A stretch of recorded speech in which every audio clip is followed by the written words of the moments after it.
it's easier for me to say. I've tried explaining what happened to people who know me, but they usually laugh it off or say I must have imagined it. Maybe you'll think the same thing. Still, I feel like someone should hear about that night in the Appalachian Mountains. I went there last fall with a small group of friends. We rented a little cabin far up in the mountains, the kind of place surrounded by nothing but trees for miles. The drive alone felt strange. The roads twisted through thick forest, and after a while, our phones lost signal completely. No service, no messages, nothing. Just the road and the mountains around us. When we finally got there, the place looked peaceful enough. The cabin sat on a hill with tall trees all around it. You could hear the wind moving through the branches and see fog slowly drifting between the mountains. At first, it felt beautiful, the kind of quiet people go there to find. But the quiet didn't feel normal for long. That evening, we decided to walk a trail behind the cabin. Someone had mentioned that it led to a clearing where you could see the mountains and the stars at night. It sounded simple enough. We grabbed flashlights and started down the path. At the beginning, nothing seemed unusual. Leaves crunched under our shoes, and the air had that cold mountain smell. But after a while, I noticed something that didn't sit right with me. There were more footsteps than there should have been. I tried to ignore it at first. I figured maybe the sound was echoing through the trees, or someone behind me was stepping harder than the rest of us. But every time we stopped walking, the extra footsteps stopped too. No one said anything for a while, but I could tell everyone else noticed it eventually. Then we heard a whistle. It came from somewhere deeper in the woods. Long and slow, like someone trying to call out without using words. One of my friends laughed nervously and said maybe it was someone hiking nearby. But the thing is, earlier on the trail, that same friend had made the exact whistle as a joke. And when the sound came from the forest, he was standing right next to me. We all got quiet after that. The woods around us felt darker than they should have. The trees blocked most of the moonlight, and the fog had started creeping along the ground. Every time we turned our flashlights towards the trees, all we saw were shadows and branches. Then the whistle came again. Closer this time. None of us said a word, but we all turned around and started walking back toward the cabin. The whole way back, it felt like something was following us just out of sight. Not rushing, not running, just walking slowly somewhere behind the trees. When we finally reached the clearing near the cabin, the porch light was glowing in the distance. I remember feeling relieved for a moment. Then I made the mistake of turning around. At the very edge of the forest, right where the trees began again, there was a shape standing between them. It was tall and still, almost blending into the darkness. I couldn't make out a face or any details, just a figure standing there, watching. And then it whistled again. The same whistle we had heard on the trail. We ran inside after that. No one wanted to talk about it much. Everyone tried to come up with normal explanations, maybe a hiker, maybe some kind of animal, maybe just our imagination playing tricks on us. But here's the part that keeps bothering me. Later that night, I looked out the cabin window before going to sleep. From there you can see the edge of the woods clearly, and standing right at the tree line, something was still there, not moving, just waiting. You might think this sounds ridiculous, maybe it does, but if you ever find yourself walking through the Appalachian woods at night and you hear a whistle that sounds almost human, I suggest you don't answer it. And at this time, I did not know the rules of the mountain. It's getting a little bit dark outside. This one spooked me. Thank you to this person for sending me your story. This one was really, really good. If you want to send me your scary story, email it to liveslunacy@gmail.com. It will be in the description. It's also in the bio on my page. Thank you so much for watching this episode of Creepy Crochet and Creepy Pasta, and I will see you in the next video. Bye! This story comes from Anonymous. Hey Savannah, I have a story about the Appalachian Mountains if you would like to hear it. I've always been taught if you see something, no you didn't, and if you hear something, no you didn't. But I will say that curiosity got the best of me this night, and I've been really paranoid ever since. Let me set the scene of what happened that night. I was 18, freshly out of high school, when a group of my friends and I got together to hang out. Of course, being so young, we thought we were invincible, and it didn't matter what we did or where we went. There were 4 of us, and we decided to go to a nearby train track in our town and walk down it at night. It was the local legend that if you walk down the tracks by yourself at night with no light, that a man in a conductor's uniform and hat would stop you and tell you to turn around. Of course we knew this wasn't true, but we really didn't have anything better going on, so to the train tracks we went.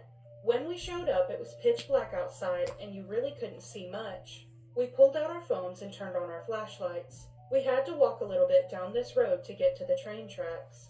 We were all talking, trying to decide who was going to be the first one to walk down the tracks by themselves. Eventually, everyone in the group landed on me and said that I should be the first one to go since I really didn't think the legend was true. I agreed and said that I would go first. We finally got to the train tracks and I stepped into the middle and looked back at my friends. They were all smiling and laughing, telling me to go for it, but I started to feel really uneasy. I found enough courage to start walking, but told myself I wouldn't go that far and I would come back and let somebody else go. I found enough courage to start walking, but told myself I wouldn't go that far and would come back and let somebody else go. I'm walking for maybe 2 minutes when I turn around to look back at my friends, but I didn't see them. I hadn't even gone that far because I could still see the road they were supposed to be standing on. I called out to them, but they didn't reply. I told them to knock it off and that it wasn't funny, but I still didn't hear or see anything.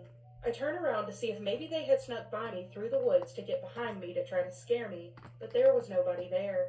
At this point, I'm really freaked out, so I turn back around to start walking back to where my friends were supposed to be. I take a few steps and I hear my name being called from behind me. I instantly turn around, thinking, of course, this was one of my friends trying to prank me, but when I turned around, I see a man standing behind me, about 6 foot tall, wearing a conductor's uniform and hat. I instantly felt sick, but then the man lifted up his hand and pointed his finger behind me and said, "Turn around and go back." The man didn't have to tell me twice. I turned around and booked it back to the car. As I'm running back to the car, I feel like I'm being chased. I turned my head to look over my shoulder and I could still see the man standing there in the same spot. I finally make it back and my friends are all there sitting in the car. I jumped in the driver's seat, slammed and locked the door, and look over at my friends. They are all clearly freaked out, asking me what happened. Before I could even answer that question, I start yelling at them because they left me out there by myself, and that definitely wasn't the plan. That's when my friend sitting next to me in the front seat interrupted me and said, "Why did you keep walking when we told you to stop and come back?" I told him that he most certainly did not tell me to come back and that I didn't hear them say anything. He told me that they were screaming my name, telling me to come back because they saw something in the woods walking towards me. He said it looked like a tall shadow figure that had white, glowing eyes. When he told me that, I got chills all over my body. I just stared at them for a minute, and then I told them that when I had turned around and saw that they weren't there anymore and turned back around to see if they were behind me, that's when I saw the man in the conductor's uniform. Every one of my friends just stared at me. One of my friends in the back seat said, "Be for real and tell us what you saw." I turned around and looked at them with all seriousness and told them that I saw the man in the conductor's uniform with the conductor's hat, and he told me to turn around and go back. All of us were freaked out beyond belief, so I started the car and started to head back home. I'm really not sure what I saw, and I tried to rationally explain it, but I can't. A few days later, one of my friends that was sitting in the back seat told me about one of his theories. He said he wonders if the man on the train tracks wearing the conductor's uniform stands there to tell people to turn around and go back, so they don't stumble upon the shadow figure with wide eyes. All I can say is whatever we encountered there that night is something I never want to come across again. I know this probably sounds hard to believe, and trust me, had it not happened to me, I would probably feel the same way, but I can promise you that I believe in the legend now, and I'll never go to those train tracks ever again. So I don't know about you, but I'm kind of scared of train tracks now. And listen, I totally get being in a small town and not really having a lot to do, so you kind of make up your own fun. But if I would have heard about a legend talking about a man being on the train tracks in a conductor's uniform and hat, telling you to turn around and go back, I think I would have come up with something different to do that night. But that's just me. So I do want to say that I'm in agreement with a friend from the back seat talking about the conductor standing there telling you to turn around and go back. I'm thinking that he actually is there telling you to turn around and go back so you don't stumble across the shadow figure with white eyes. I mean, that does sound pretty logical to me, so you guys let me know in the comments what you think. I had a